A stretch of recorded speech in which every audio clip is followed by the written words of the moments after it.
a sociopath with a proclivity for pouncing. As I got off the subway in the Bronx on the first day of school, I couldn't shake these words about Julio, a student I was about to meet. I felt terrified. I had minimal training. For 8 weeks with Teach for America, I rode a bus to summer school, whispering my lesson plans out loud, rehearsing. Still, students ripped up worksheets, refused to pick up their heads. Now, I was to teach 12 middle school special education students all day in one room. Their legal classifications ranged from Down syndrome to emotionally disturbed. As I passed an altar of empty Hennessy bottles that commemorated a man gunned down, I was reminded why I was taking on such a challenge. A year earlier, 2 boys I had never met kidnapped my best friend and college roommate. Lawrence and Demario were 17 and 22 when they came to our house on Friendly Lane. The one night I was out of town for an interview at a prep school, they knocked on our door and forced Eve into her own car. They drove back and forth between Durham and Chapel Hill, stopping at ATMs before Eve jumped out. As she sprinted away, they shot her multiple times, blasting off her fingers as she tried to cover her face. For weeks after that, I listened to friends condemn them as monsters. I waited to get pissed off too, but I only wept from missing her. On graduation day, I sobbed in my gown. Ifs haunted me. If Demario lived a different childhood, he wouldn't have killed her. If Lawrence's father hadn't have died, he wouldn't have done it. If I had been home, Eve would be graduating too. Now, I was marching through a violent low-income neighborhood, much like the one I thought produced Lawrence and Demario, to a classroom of students who could end up being violent too, except I was going to save them. So it was with the highest of hopes and the lowest of teaching skills that I walked into class 603.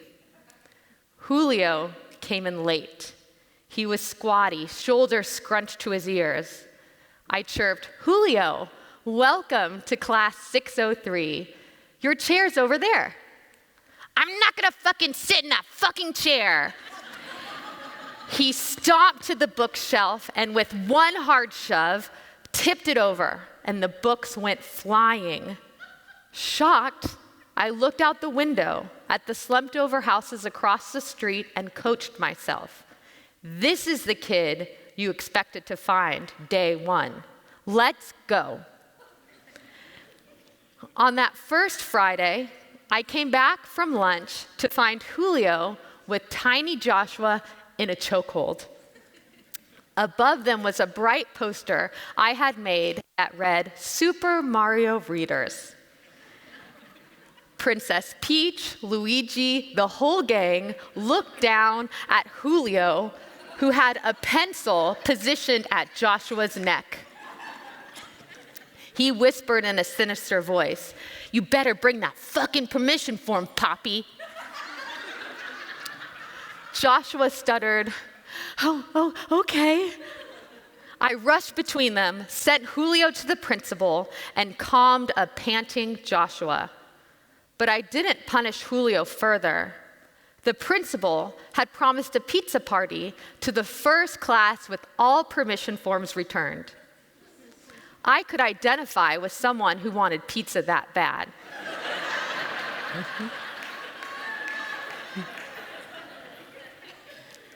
Julio was quirky.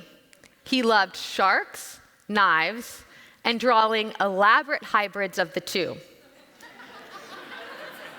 I dedicated a corner to his works. One poster had the outline of a hammerhead shark, but when you look closely at the fins, you realized those are knives. And when you looked even closer at the two eyes, you realized those are knives too. And when you looked really closely at the skin, you realized those are thousands of fucking knives.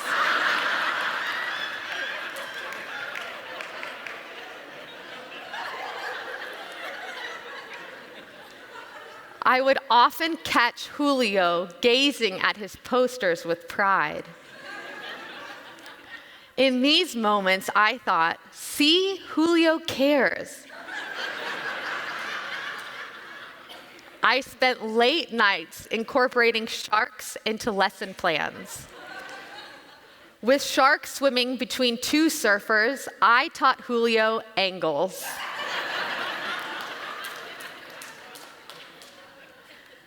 Despite my investment, some days, Julio went dark. In December, he humped my desk, moaning wildly,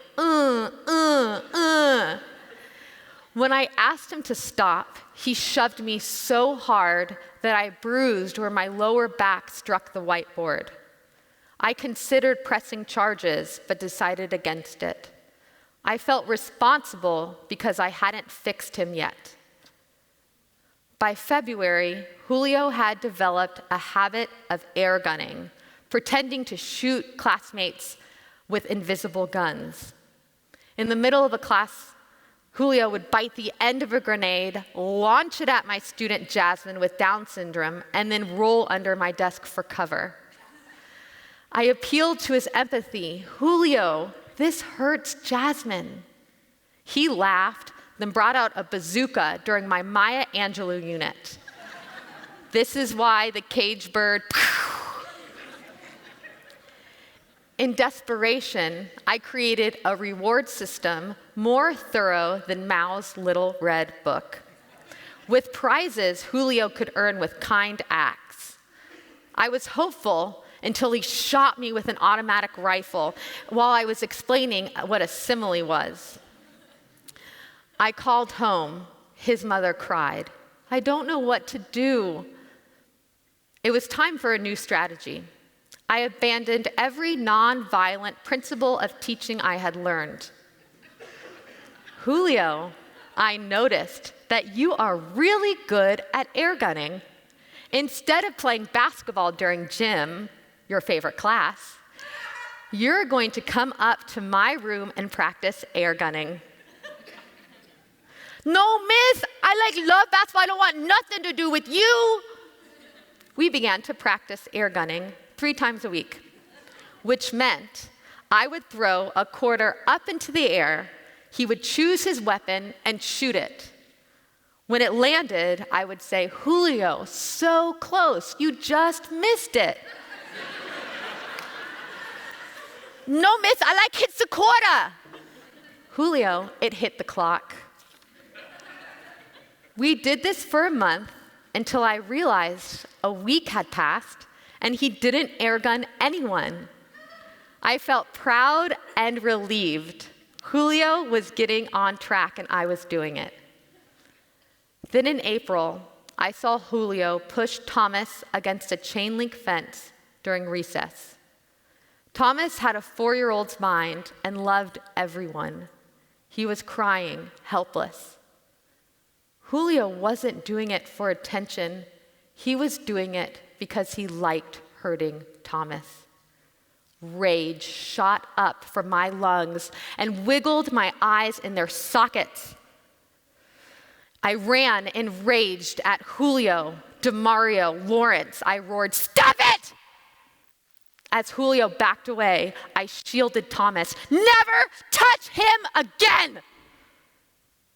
And as much as it hurt to accept it, I realized there was nothing that I could do to change Julio. So I wrote up everything he did until he was suspended. I bullied his mom to sign the transfer papers until he left, enrolled in a school where teachers restrained students. Sometimes a tooth gets so rotten, it has to be pulled to save the rest. The progress my class made in the 2 months without Julio was more than what we made in the 7 months that he was with us. I tutored Jasmine during lunch, and she learned the alphabet. Joshua had my attention during reading and ended up a top reader. Thomas enjoyed recess with abandon. Teaching was rewarding. I saw the positive difference that I made in my kids. But at night, Julio kept me up, unsettled.